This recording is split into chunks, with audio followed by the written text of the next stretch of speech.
Good morning, everyone. Today we're going to go over building a U.S. market entry strategy. Many firms, international firms that want to expand abroad, see the U.S. market not only as the biggest market in the world, but also the first step into truly establishing a global brand. And the U.S. market is attractive, but sometimes it may not be the best, or it may be different than what you expect. And so what we want to go through today is how to really leverage your market strategy with the market dynamics in the US. So a little bit about our firm, FAO Global. We are a boutique consulting firm. We specializing in go-to-market strategies for global markets. So building your international strategy, providing you resources, connecting you to different experts across different industries, and we also support in different investment and M&A structures. A little bit about myself. I have more than a decade experience working in international markets, both for private business, the US government, as well as nonprofit geopolitical think tanks.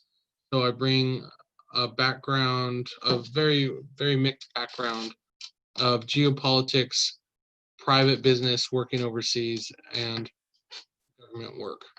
I've done my schooling at Columbia University, um, and I'm finishing up an executive MBA there. I've done my master's in international relations at Tsinghua University, and I'm a proud graduate of the University of Nevada, Las Vegas for international business. So a couple things we're going to go on and discuss today. We're going to talk about assessing the US marketplace, how to prepare your management team. There's a lot of factors that go into this. Also, how do you set up an initial budget? The budget is often overlooked, but it's a critical piece to assessing whether the return on investment is going to make sense for you, for your goals, and for the company as a whole. And then we're going to help you understand how to even set up realistic expectations and goals, milestones, both short-term, mid-term, long-term as well. Then we're going to talk through some specific points on how to actually prepare a market entry strategy and discuss common mistakes that we see from international businesses as well. And one thing to point out, a lot of what we're covering today, even though we're talking about the US, the framework is not specific to the US only. We've used this framework for companies that are looking at Latin America, entering China, Mongolia, Southeast Asia, the Middle East, and Europe, and even Africa. So the framework can be used for a wide variety of geographic locations and markets. So we want to give you a brief overview of the US economy as well as business opportunities there as well. So as you can see here, this is the growth of the US economy. It's currently the #1 economy in the world, followed by China, and it's growing at about 2.3%. Growing at about 2.3% each year, for at least for 2019. We expect it to slow down, obviously, because of the corona pandemic. But again, this growth is still in the trillions of dollars. So this creates a lot of opportunity for new industries, but there are some industries that are slowly dying out, and we'll cover that in the next slide. Disposable income, this is the amount of money that the average US consumer has to spend, is growing. It generally grows steadily every year. Even though that the disposable income has dropped right now, one thing to consider in the US is that a lot of people are still getting unemployment pay and a federal check, which brings their overall unemployment, in some cases, over 4,000 US dollars a month. So what this means is that while some people are out of a job, there's a lot of people that still are able to spend, purchase, and buy, and will continue to do so until this their unemployment runs out or they get another job. So we expect the economy to rebound quicker, but again, it might be just a temporary slowdown.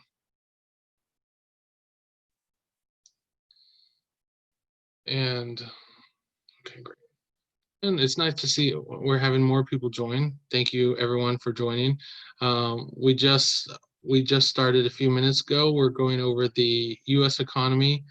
Um, to give you an overview. If you have any questions or comments, please use the Q&A function. Any question you have, we're happy to answer. This presentation is really about giving you an understanding and framework for assessing the U.S. market, but it can also be used in other markets as well. So if you have any questions specific to your business that we can ask, or questions about the slides, please let us know. And we're more than happy to help. This is meant to be as interactive as possible. It helps me out, and hopefully it'll help you out as well. So again, thank you for joining. And we'll get back to the overview as well. So we just covered, personal income continues to grow, especially in the disposable income. And also one other thing a lot of people don't, it's important for the financial people, but a lot of people, when they're looking at different areas, they don't always consider the corporate tax rate. So currently the corporate tax rate in the US is 21%. This is off net income, but it used to be 35%. So the US, President Trump and the states are all encouraging, they still want investment to come into the United States, but they are using taxes and different government policies to incentivize this. And it's not just foreign businesses, they want US businesses to come back and set up operations. One unique thing about the US economy is that we're based around a services economy. So manufacturing is actually a very small part of what we do. Same thing with agriculture. If you look on the far left, let me see if I can highlight this. But if you look in this area, this is a very small part of the economy, but that covers mining, agriculture, construction, and so forth. The majority of the personal consumption that we do use and the services that the Americans consumer uses is based on a wide range of services. This can be educational, arts, entertainment, information, finance is included in this as well. And so depending on what industry you're coming from, understanding the growth of different industries and also the decline of other industries is important. Also, certain industries are harder to get into than others. There can be significant barriers to entry, both from a financial standpoint and from a legal standpoint as well. A lot of the smaller industries are subsidized, or they have some sort of a national security element to it, which makes entry from a foreign investor a little bit more difficult than other industries. And again, it's very industry specific, but it's something as you're looking at the US to understand and highlight. As one other thing to note is that, manufacturing right now is very small, but as you see more and more incentives coming back for manufacturers to do business in the US and to reset up their operations, the cost of importing and exporting is going up in many cases. So the government is really trying to incentivize and create this manufacturing hub. So it is rising a little bit. It may not take up much larger part of the economy, but that is something to keep in mind as we go forward. And you have the US-China trade war that is affecting everybody. You'll probably see more emphasis and more incentives to set up local manufacturing operations. And for some industries, it makes a lot of sense. Vehicles, for example, BMW manufactures cars in South Carolina. You have Toyota, which has a plant in Kentucky, and Tesla is making cars in California, which is probably one of the most expensive places, but there are different incentives and local and state and federal that apply to different industries. Also, a couple areas to consider.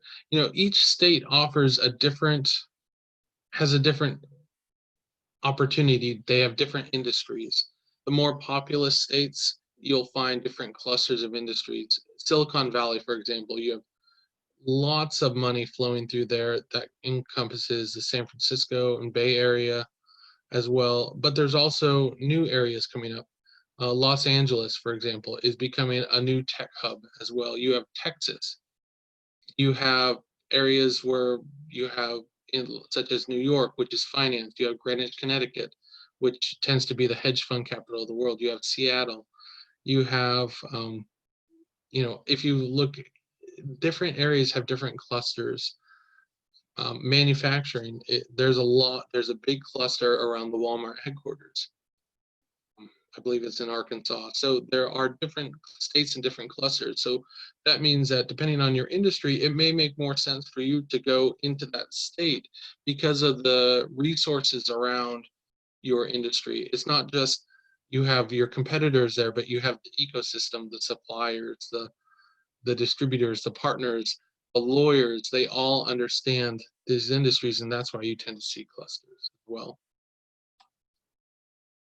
We'll get rid of this annotate thing.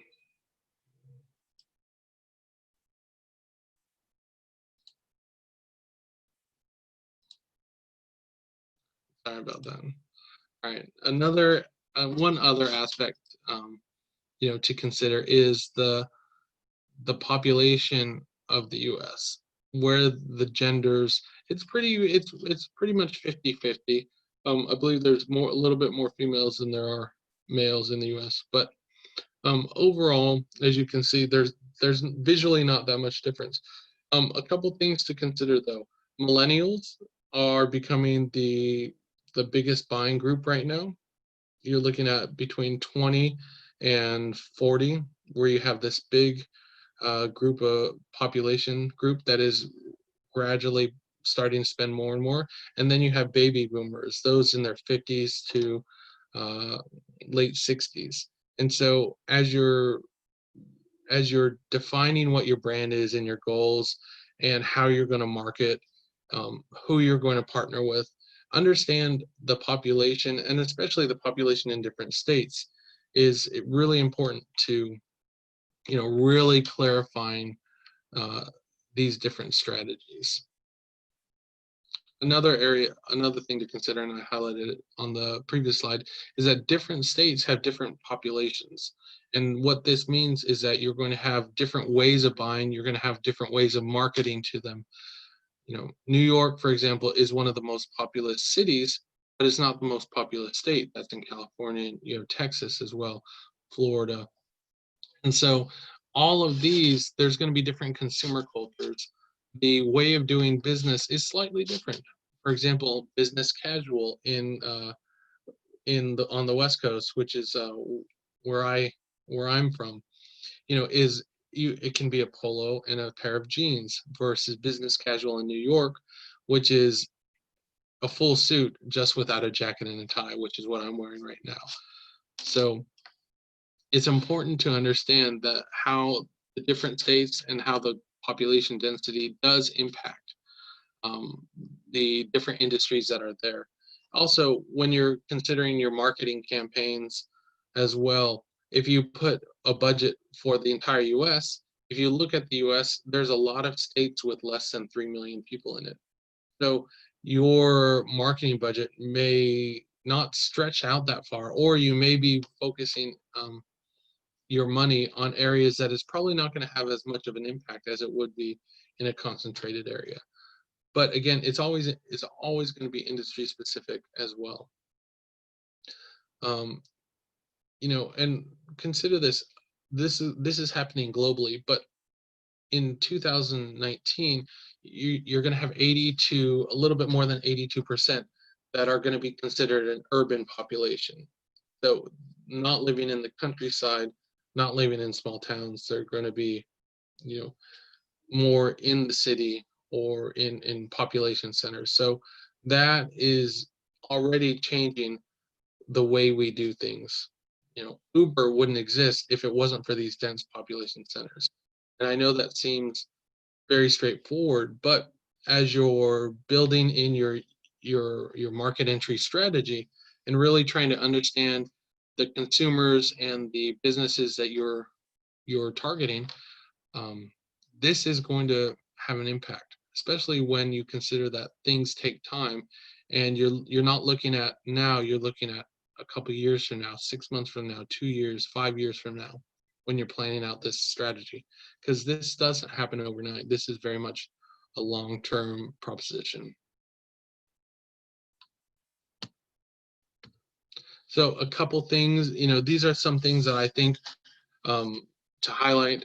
Again, this is a very brief overview of the market considerations, but when you're talking taxes and laws, they they differ from the city by city, state by state, and also the federal level. Now, they're always supposed, in theory, they're supposed to nicely fit in together, but often you have conflicting laws. For example, cannabis or marijuana, that industry, you know, federally it's illegal, but state by state and different localities allow the sale and use of marijuana and cannabis related products. So these, in you can even IPO.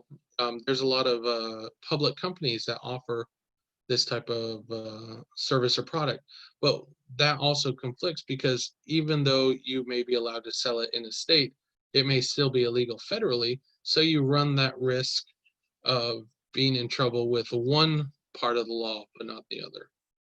So it's really good idea to understand what are the local laws and regulations, also the politics of that area as well. Again, industry clusters, they bring together an ecosystem um, for the industry and also the sub industries that support it. You have, you know, the US is a services economy. The majority of businesses are small and medium size. The large businesses, the Fortune 500s that you see, they're not the majority of businesses that are out there, or and they're not always the biggest employers. They may be in one single business, but not as a whole. So as you're creating incentives, just understand that most people don't work for these type of companies. Also, geographic location. Again, we talked about the laws, but you have different marketing tastes, consumer interests, different cultures. And they may not be different to somebody who's coming from overseas, but they're very, very different when you talk to Americans from different locations. Even the voice and the accent changes as well. Again, I know I'm kind of going a little bit fast, but if anyone has any questions, please use the Q&A box. Always happy to take your questions, and I encourage it as well. So when you are overall, when you're assessing whether the market is for you, you really want to understand, why do you want to enter the US market? What is driving you to that? What opportunities do you think are in this industry? This takes market research as well. So when you're doing the market overview, what we're really talking about is giving you ideas for your market research. You know, what are some of the goals? What is your vision for entering the market? If it's just to increase revenue, does it make sense to expend all that cost? Are there ways to create a leaner structure as well? Do you want to recreate the same business model that you have in your home country, or do you need to change that business model? Oftentimes we need to adjust it slightly to fit the local market needs. And this may be a business model, this may be in the flow and the structure of information. There's a lot of things that can just be changed a little to accommodate that new market. It could even be your product. You know, sometimes the product needs to be changed a little bit. Maybe it's a color, maybe it's a label, maybe it's the way you market, maybe it's just simply using local language in your promotional materials. And then a couple other questions. If you're looking at the US, why not look at Mexico? Why not look at Canada? There's Latin America. There's even countries in Europe that may give you the same opportunity that the US does. But because they're smaller, you may not have thought of it yet. And that's one thing that we do with all of our clients, for example, is that we always get people that say, we want to go to US, we want to go to China. But what that means is that they see an opportunity, maybe it's from the news, maybe it's from somebody else that suggested, hey, you should look at this market. But really, they just want to find an overseas opportunity to expand. And a lot of times we'll give them multiple options and multiple countries on where they can take this expansion or direct their efforts as well. As sometimes you'll have more return on investment than you would going through your initial thoughts on a market entry. And so a very important aspect is you want to really prepare your management team.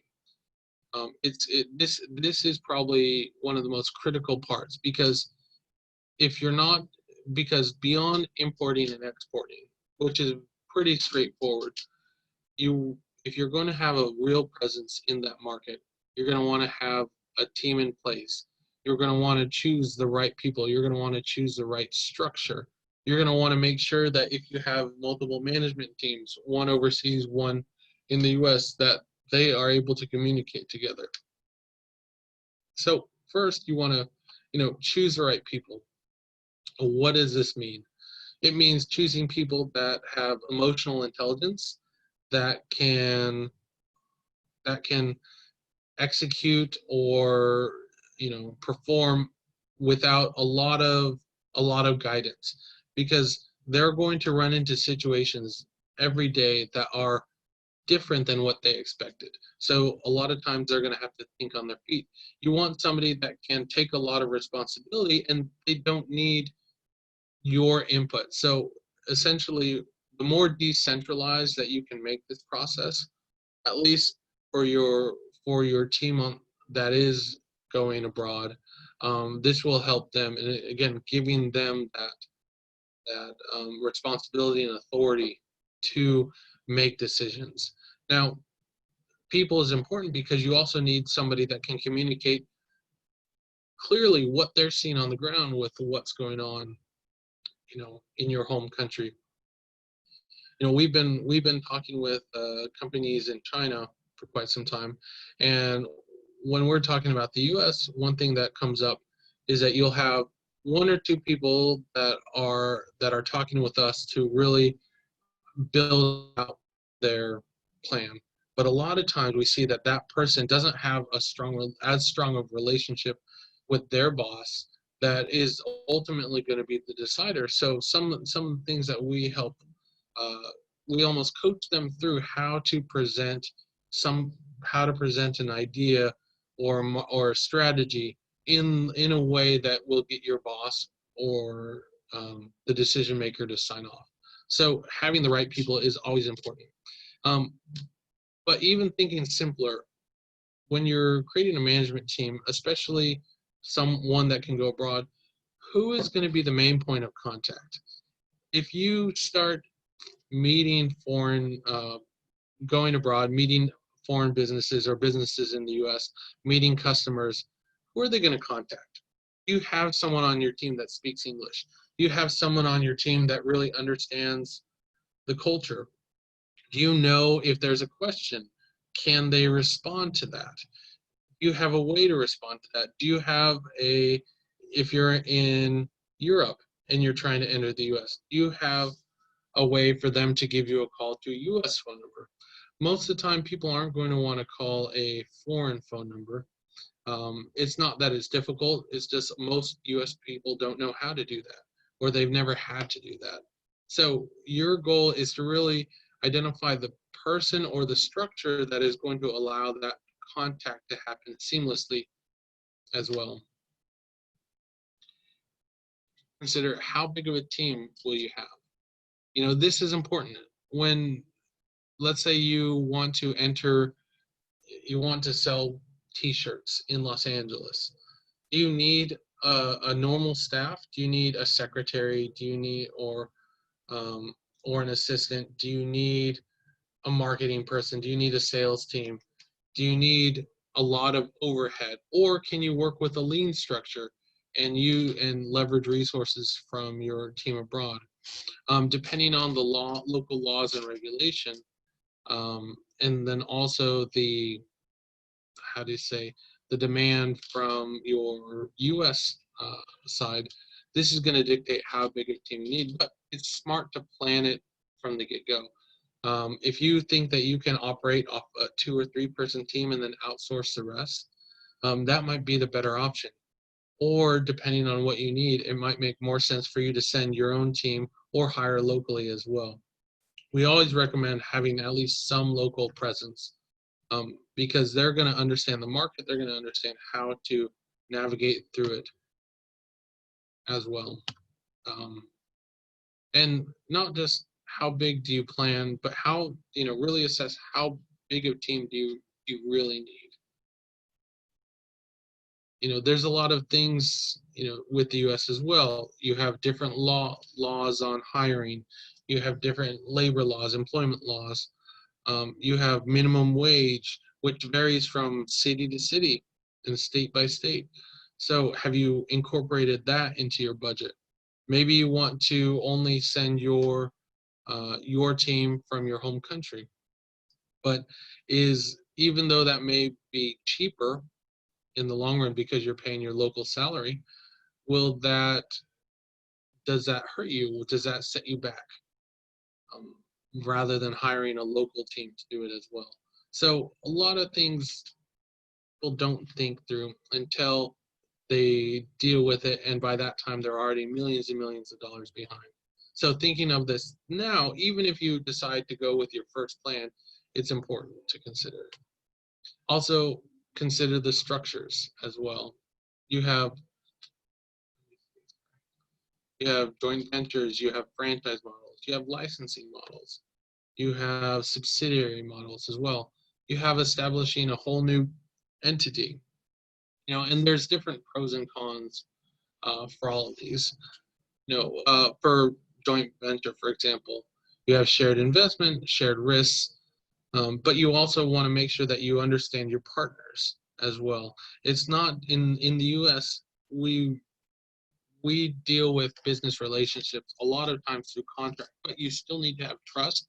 You need to have the similar or need to have personalities that can work with each other as well, because this is not just somebody that you're doing a pure business transaction with. This is a person or a company that you're going to have to deal with every day that you're involved. And if you don't have a way to, if you don't talk through how that's going to be, if you don't have a good relationship from the start, then maybe a joint venture is not the best thing. Sometimes there's often class of management, culture, style. You have different assets and investments.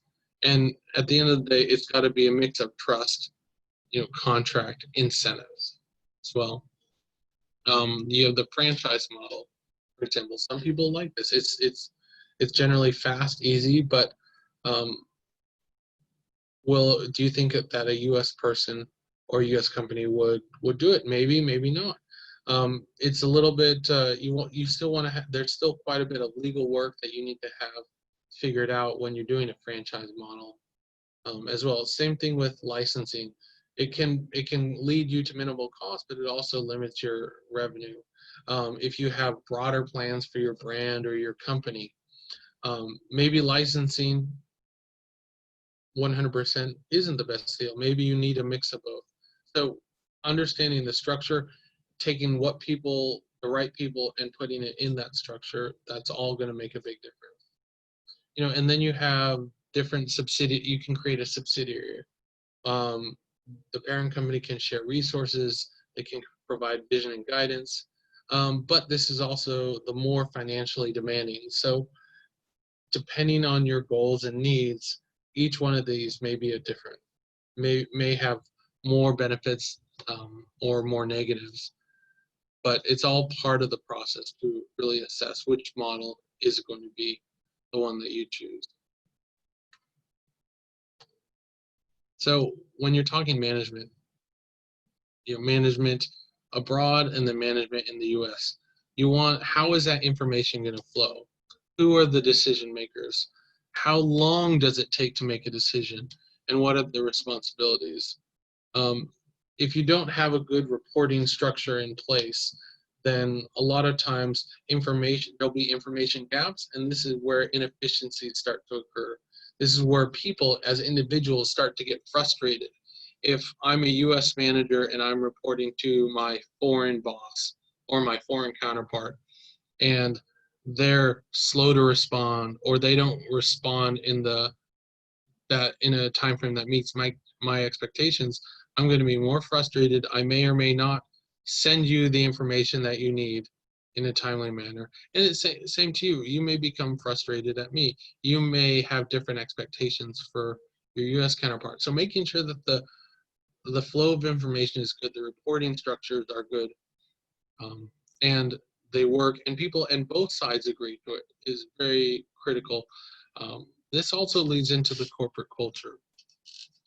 If your corporate culture isn't good, if you have, it's likely that you're going to have a different culture in your U.S. office or your U.S. team and your domestic overseas team. I'm sorry, your home country team. There's going to be different cultures as your team integrates more and more local U.S. persons into their operations. There's going to be slight differences. People are going to do things more. There's going to be some sort of cultural assimilation from your local management that is now in the U.S. However, working through and really focusing on creating a good corporate culture that transfers between your overseas operation and your U.S. operation, this will improve the flow of all of this above: the reporting, the information, the decision making. Also, understand contracts. If your company doesn't understand what is in the contracts with U.S. persons, whether it's your management team, whether it's your union representatives, if you're doing a manufacturing operation with a union house, if it's with your vendors or suppliers or distributors, this is critical, and this can hurt you if you don't understand. Contracts, again, they are not the most important thing, but they are the basis for which the business and trust flows from. So if, for example, the contract says 40 hours and you think that the work needs to be done and there's no reason why they shouldn't work 45 or 50 hours. If the contract says 40 hours, then the US person is probably, in your US management team, is probably only going to work 40 hours. So you'll have some people that don't mind working more, but a lot of people are going to try to follow the contract as best possible. And this works with both ways. So a lot of times what's important to a contract for you may not be important to your overseas counterpart, and vice versa.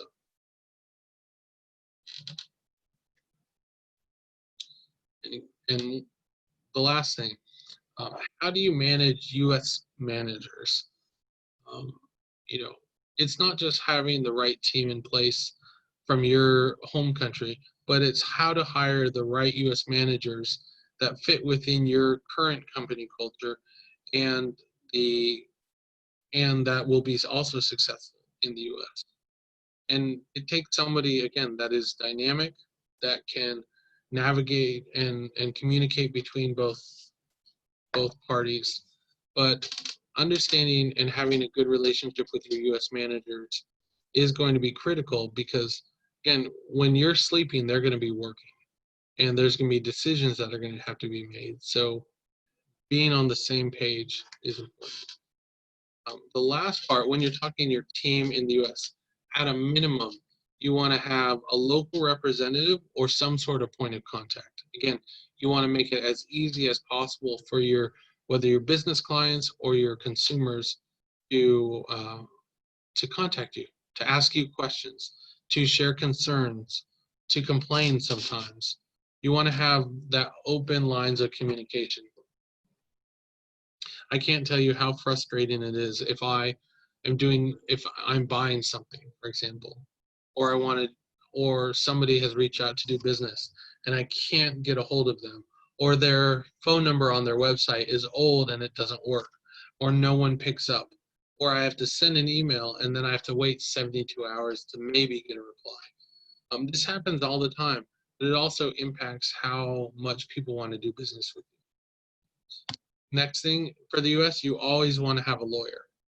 There's different industries are going to require different lawyers, but you should always have at least one general lawyer that can navigate through the different laws and industries that you need legal advice from. So a lawyer is critical.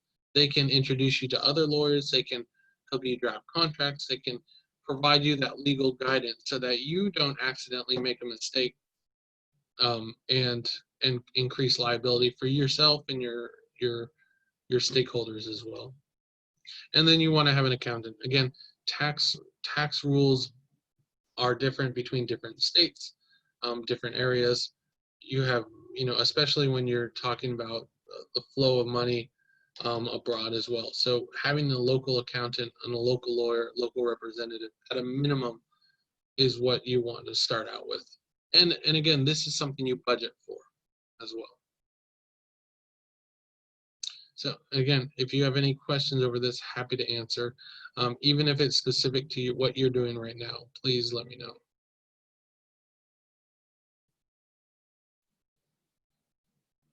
All right, so how do you set an initial budget?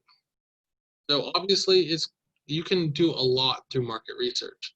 You can find locations, you can find rent, you can get a better understanding of how much per square foot or square yard, most of the time it's square foot, that it's going to cost you to rent an office space or retail space or a manufacturing space as well. Obviously, if you're looking to purchase versus rent, that's different. But at the same time, you can still doing your research so that you can have that comparable analysis available and put that into your budget. Looking at salaries. If you don't, you can easily find the average salaries for the different people that you need. And that's gonna, some businesses, the biggest expense is labor. Some it's not, but for a lot of international businesses that come, labor tends to be the most expensive part of the operation. So you can look at the salaries and also look at the salaries by state. In California, in New York, your salaries are going to be the highest. If you operate in the Midwest or Kansas, your salaries are going to be, Kansas, for example, your salaries are going to be lower. However, certain people that are in different industries, if you're in a tech company, it's going to be harder for you, even though salaries may be lower in the Midwest or the middle of the United States. People may not want to move there. They'd rather have a higher salary and live in a more expensive place than have a lower salary and live in a place that they don't necessarily want to live. I use the word Kansas, for example, because I've seen a lot of companies move to Kansas, but it's also always hard for them to hire the right people because most people, even though the standard of living is much higher, they don't want to leave the areas where they've fallen in love with. Again, a lot of times it's the city. Travel costs. If you're flying people back and forth overseas, these costs add up. You have flights, you have hotels, you have per diem for food, and a lot of it's variable as well. So these costs can add up, especially if you're talking multiple people at a time. A small trip to the U.S. can easily cost $10,000, especially if you're bringing multiple people, and that's not even buying business class seats. Just the cost of flying everybody, housing them, transporting them, it all adds up. So if you're in a position where you want to do it on a budget, we've seen people that have, approach us and they want to create a market entry strategy and enter the US market off of $50,000 budgets. Anything's possible, but if your business requires that you attend multiple conferences or attend meetings overseas or stay in the US for a couple months, those costs add up, especially when it's multiple people. So think through that as well. You're going to have different consulting fees, recruiting fees. These, a lot of times, at least at the initial stages, can take the most amount of money, or they take a significant portion of your year one expenses. So make sure that you add those in. And if you're thinking that you can do it all without having any sort of external advice, if you've never done this before, you're going to be wasting a lot of money, because one thing that a good lawyer can do, a consultant or recruiter, is that they can speed up the process for you. And even though it's a little bit of money upfront, in the end, it can save you a lot. But again, it really depends on your industry and your overall goals and your time. And understanding how the taxes are going to impact you, how local regulations, licensing fees, the license requirements, the time frame, all of that is going to enter into your budget. If you're manufacturing, obviously those costs are going to be different. If you're importing or exporting, you have different tariffs to consider as well. Logistics costs. And then this goes into the transportation costs. All of these are going to be, they're easy to add in, but they are going to be, something that you want to make sure that you cover. Because if you're moving any sort of goods or physically moving the services you provide, that all adds up. And there's probably we can easily rattle off hundreds and hundreds of different expenses you want to take into account. But if you can at least cover these, this will at least give you a baseline. So where can you find some of this information? If you want to know about salaries or wages, LinkedIn, people forget it's really a strong job engine right now, and you can find salary information. Indeed.com, a great way to find salary information. A lot of people use Glassdoor.com. You can look up salaries from specific companies. What these are people that work for the company anonymously self-report their salaries. They'll give reviews on the company itself, what it was like to work there. And so Glassdoor.com is really good. There's also US government websites that talk about the average wage for specific job titles as well. So for the salaries, you can easily create a budget for that. Same thing with real estate. You can get an idea of how much it costs to either purchase or rent in commercial zones. You also have a lot of co-working spaces. Now, these are getting popular overseas, but there's so many companies in the US that have now moved to the co-working space because they don't need the physical offices anymore. If you're opening up a retail or restaurant space, those all are different, usually different zonings and different clusters for where you're going to be putting that. And so what this means is that all of these are different costs. And we have already covered taxes and different business licenses. If you're creating anything that has to be eaten or worn, a lot of times you'll have to get FDA approval or go through the FDA process, and this can take many months to many years to do, and it can cost thousands and thousands and millions of dollars, depending on how big of an operation or how critical, or the better word would be how potentially dangerous it is to somebody physically. So again, these are all fees that you have to. We were one example. We had talked with a Mongolian company that made food products, and they wanted to import their raw material and then manufacture locally. So part of this is understanding that we had to look at is the different steps to get the FDA approval, the different steps to sell at a Whole Foods or a Trader Joe's, for their products, different steps to make sure that they were able to certify as being organic and things like this. But it's always steps. Okay? And if you're not familiar with how to approach it or how to even create the checklist of what you're going to do, that just adds time and cost to everything. So this is a general timeline that when we're talking to our clients, most of the time we want to set their expectations. A lot of people think that doing this can happen very quickly. Entering a new market, any market, and especially in the US, it takes time. It takes time for you to do your market research. You have to do business trips. You have to do face-to-face meetings. You have to establish those relationships. Because if you don't, the basis of even though you may have a good contract, you may not have a good business relationship and that business may fail. So you want to take your time to really get to know people and get to know the businesses and the markets that you're working in. So we generally when we're doing our initial discussions, we generally advise planning in 1 to 3 months to do all of this.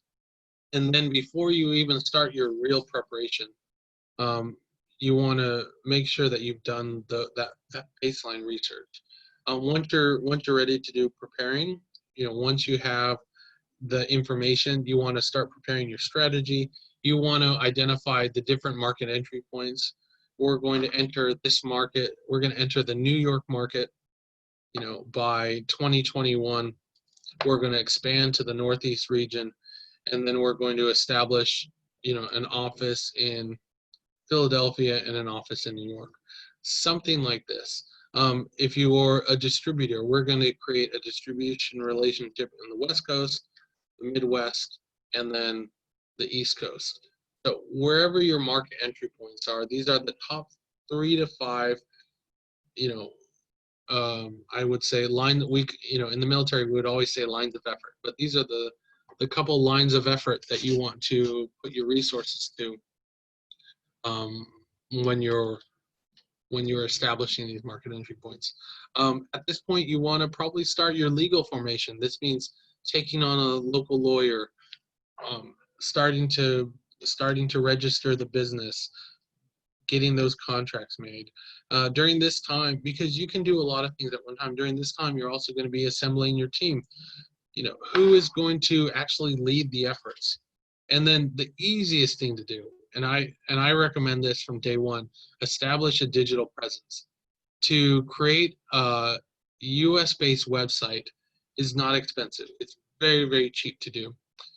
To create social media accounts, Instagram, Facebook, TikTok, Snapchat, depending on what you're doing, LinkedIn.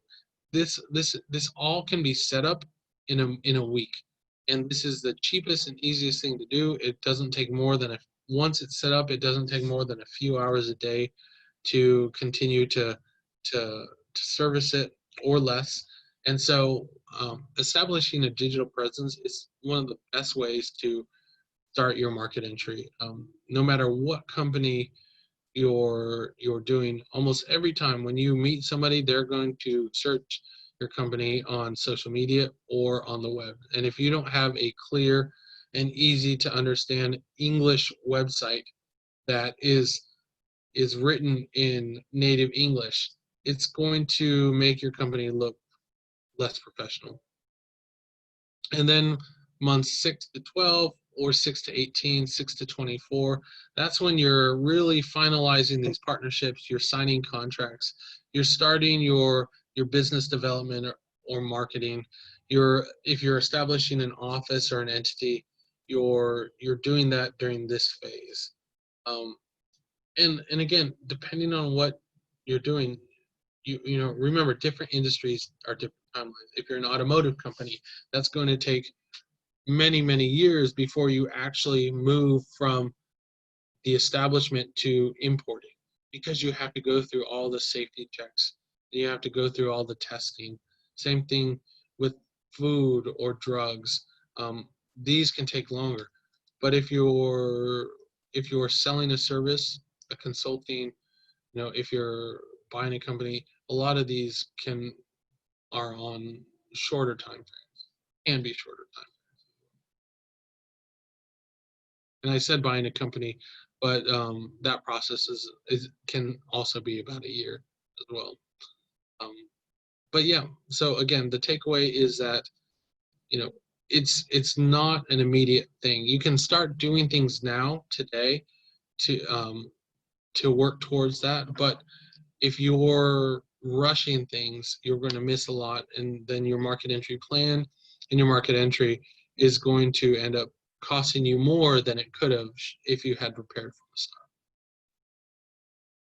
So going through some market share, understanding, when you're setting goals and your growth targets and everything like that, understand that market share, even though you may see that the market is 500 million, and you think that even 1% of that, it makes enough return on investment for you.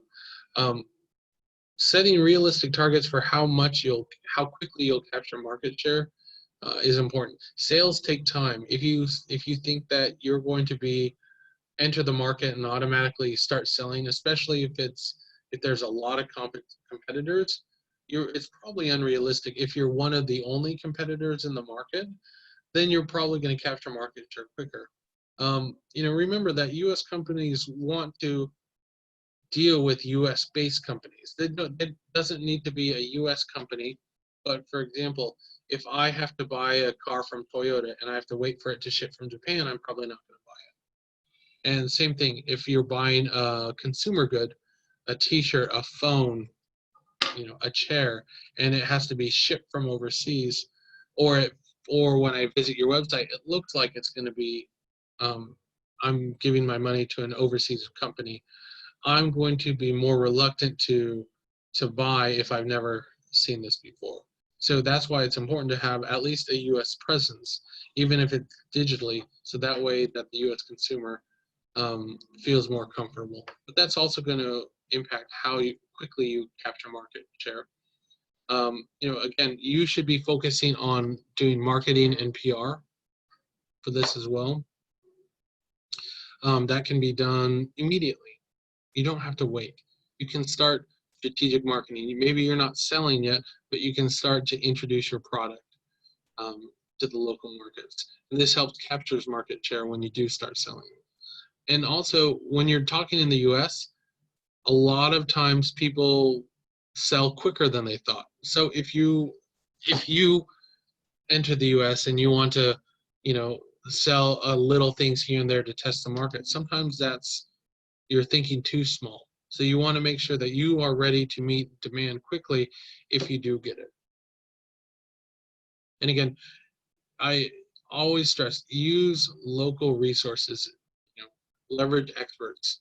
It doesn't have to always be a consulting company like us, although we'd love to help you out.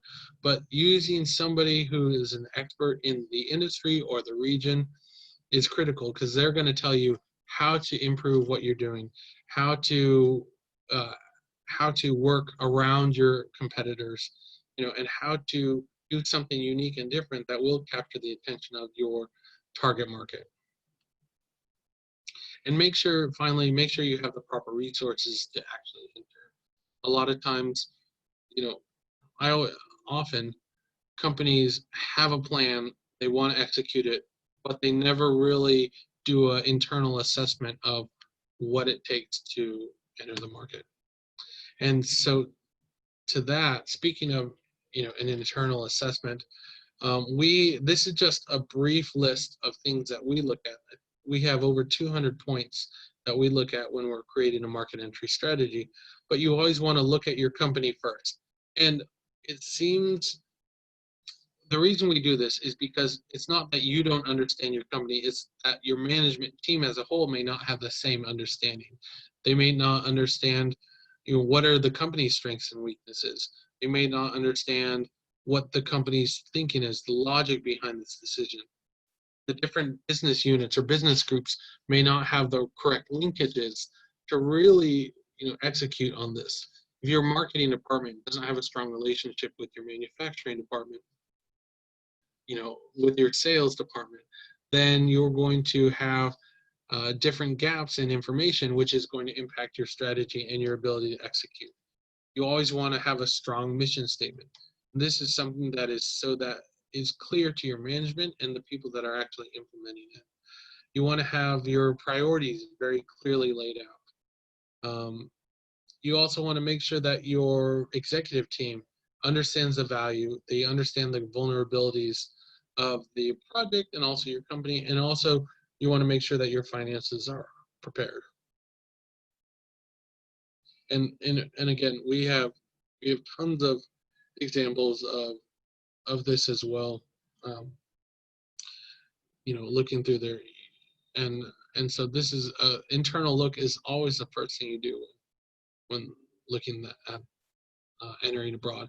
And also, this is before you even do your market research. You really want to see where your internal capabilities lie, because combined with market research, then you start to do goal setting.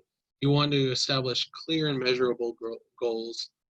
You want to make sure that you've identified goals that match up to the correct geography, the industry you're in, whether it's the consumers, and that also speak to, I see industry twice, so I got really excited for that.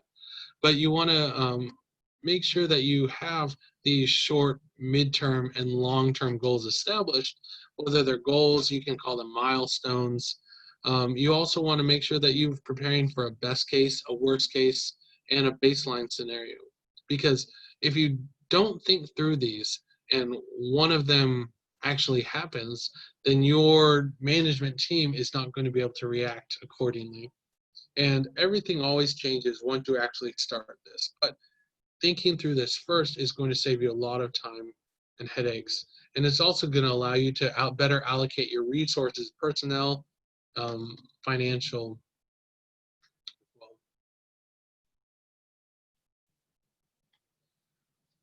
One thing about the United States, and this is true with any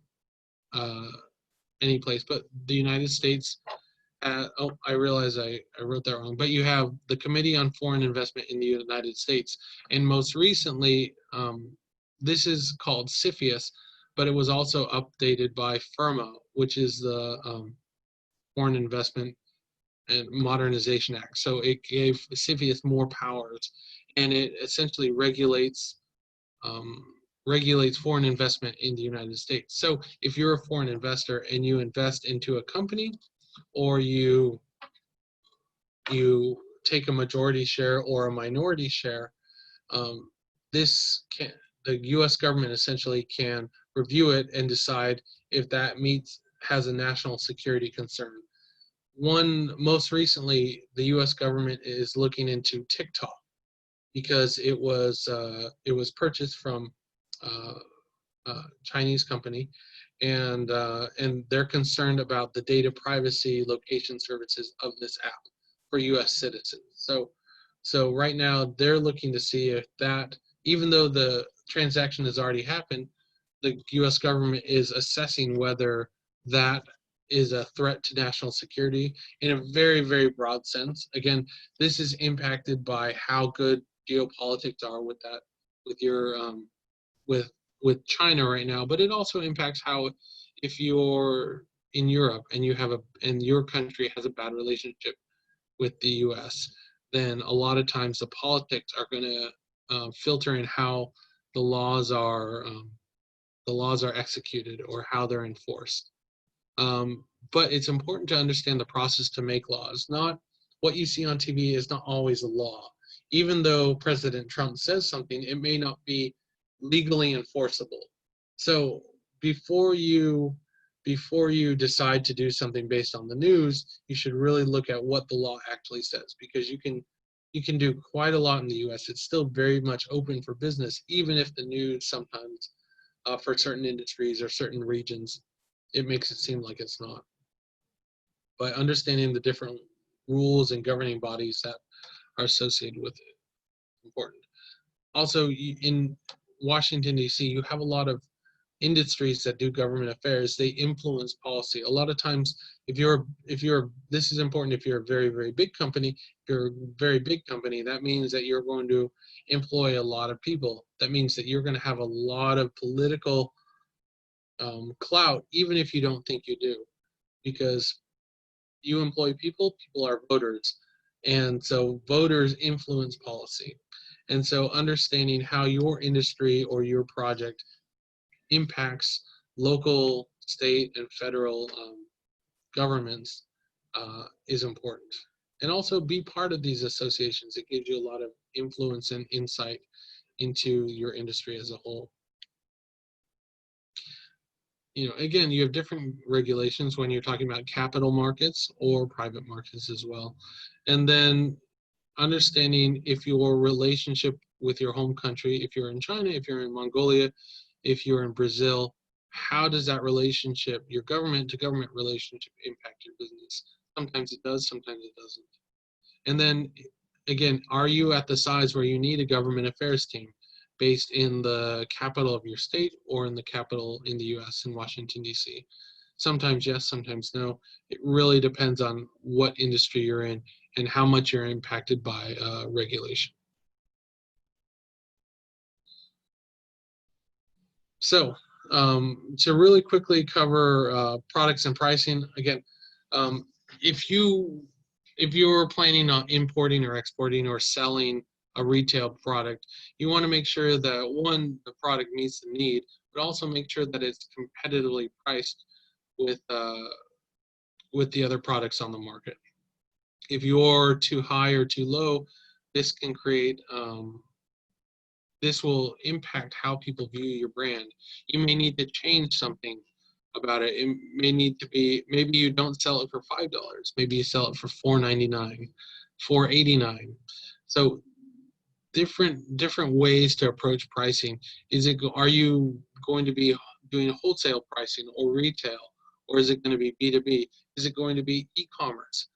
And again, pricing is important because if you sell it for one price in another area and you sell it for, someone else sells it for a much different price, you're going to create price arbitrage, and this is going to create opportunities for people to take advantage of your brand, or you're going to lose out on potential revenue. So creating a strong pricing strategy is very important with any market, and especially in the US, because you can potentially be selling in bulk, and you want to make sure that at a minimum you're meeting your costs, your profit, and you're not always having a loss leader. All right, so getting through the when we're preparing a market entry strategy and you're talking partnerships and brand building, with partnerships, you really want to start with informal discussions. Establish that baseline relationship. You can a lot of times when you're talking a partnership, you can create your term sheet just through personal conversation. You can talk through these before it becomes gets put on paper, because once it gets put on paper, then it tends to become a lawyer to lawyer thing, and that's also where things can get tense and heated.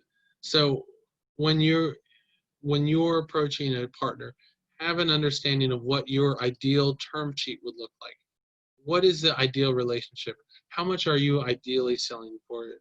What is the worst case that you could take? And then what your target is. So what is something in the middle? What is an acceptable term sheet for you? Because once you establish this at a personal level, that's going to make preparing the contracts and having the lawyers and legal aspect taken care of very quickly. And again, where can you find partners? You can find partners in industry associations. You can find partners through trade conferences. Chambers of commerce are a great way to find initial partners to work with. And also, whoever your lead is in the US, a lot of times if you're hiring somebody who is tied in with the local culture, local industry, you'll be able to utilize them to bring their personal resources and professional resources as well. And then again, sometimes this can be the easiest. Creating a brand presence. You set it up digitally. You attend conferences. You make sure that you have a marketing strategy. You want to tell people that you're in the U.S. and you're able to sell, and you're here, and you have an amazing product or service. You can leverage geographical differences to use targeted campaigns as well. You can use traditional media and versus digital media. Again, depending on who your customer is, this is going to be impacted, and it changes with geography. And then make sure that your messaging is consistent. So if you're selling a high-end product, for example, but in your home country it's considered a cheap product, you want to make sure that your messaging is consistent, so that at least in the US or when it's online, so that way, um, even though it may be cheaper because of import costs and local manufacturing and everything else, you still want to have that same brand image as well. And there's a lot of companies that have made this very successful.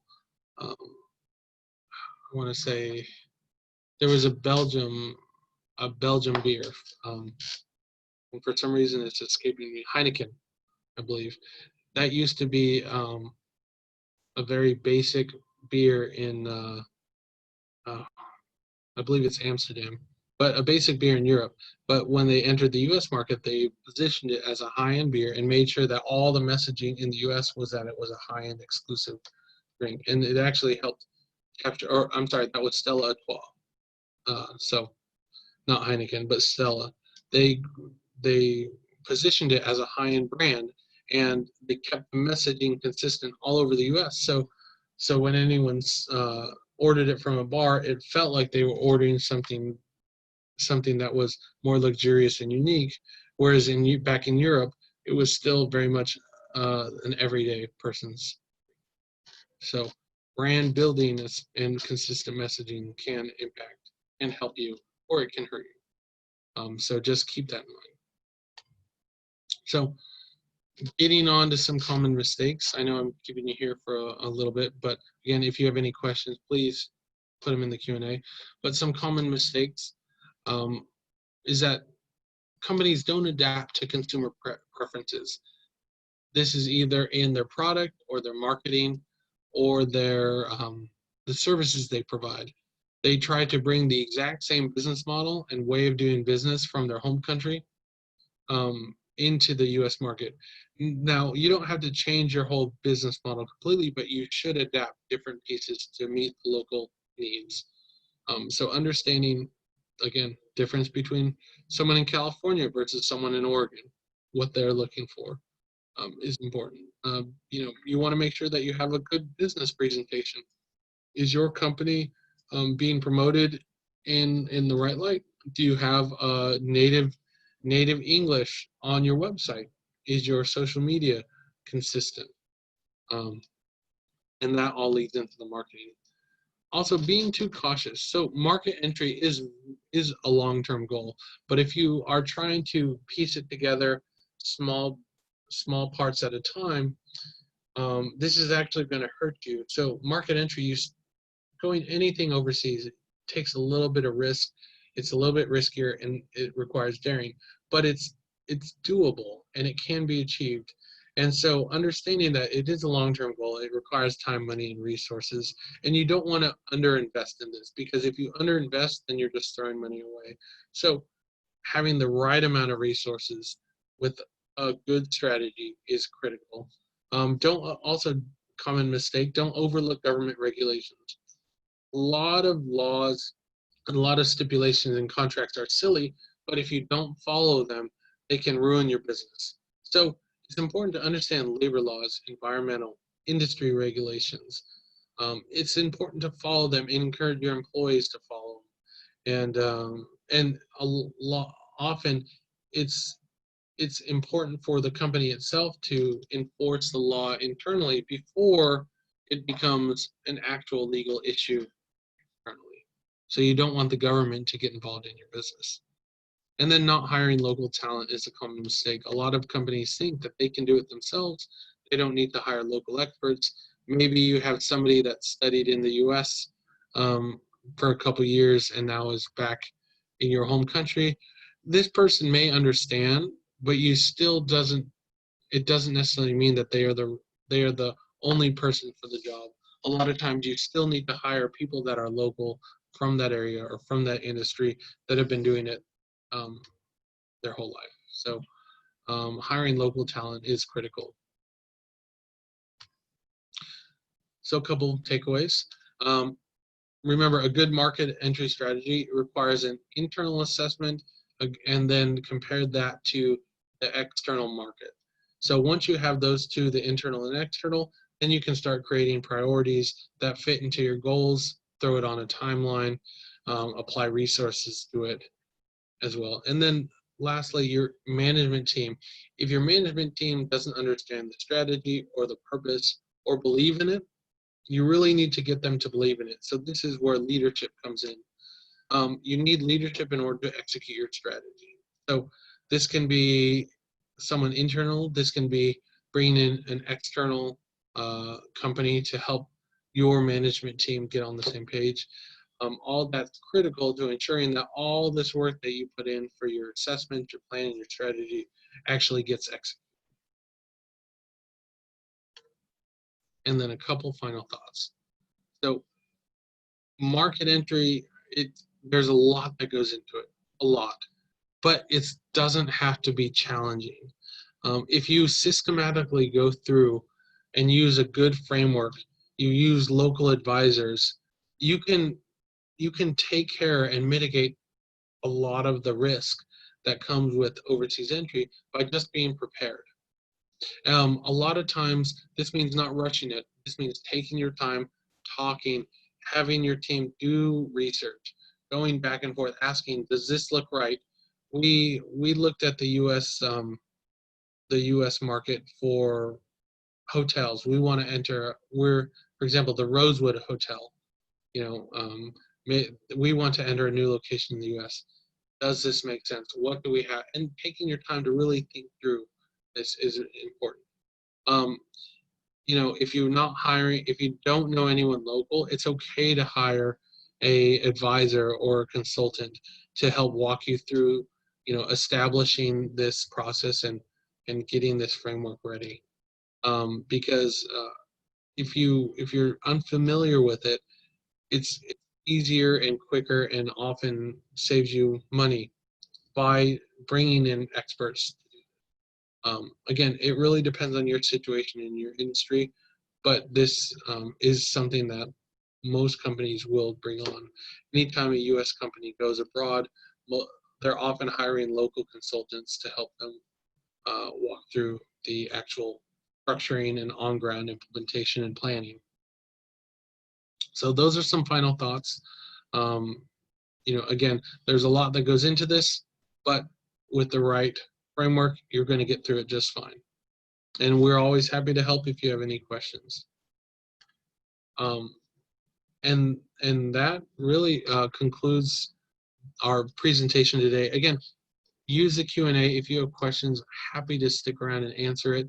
If you have a question on the market or in your specific industry, please just put it in the Q&A and I'll stick around for a little bit to answer. You can also use chat if that's preferred as well.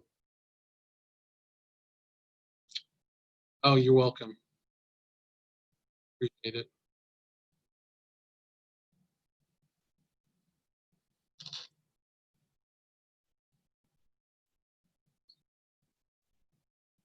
We see a couple businesses. So you know, again, any question you have, please let me know.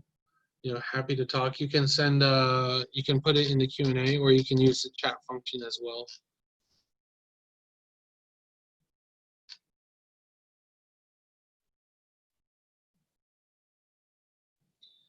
And if you have specific questions or specific industries, you know, we love helping people through this.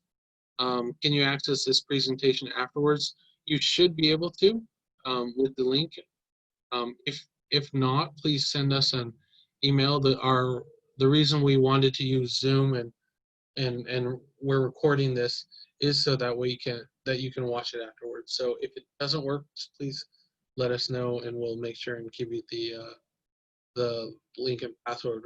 It'll probably take a day to put this up online, so just give it a day or two, and you'll be able to access this on demand as well. And if you're in Shanghai, Washington, D.C., right now we have partners in Thailand as well. So we're pretty spread out, and we cover quite a lot of ground. So if you're physically in these areas, please give us a call. Shoot us an email, info@faoglobal.com. We'd love to meet you. We'd love to talk through um, your issue, your goals, and see if it's not something that we can help with, we'll definitely point you in the right direction.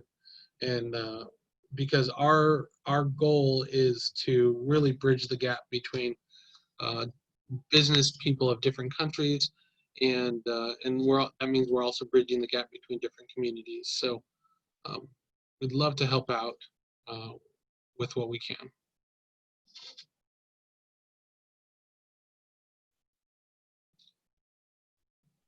Well, I think this is a great time to um,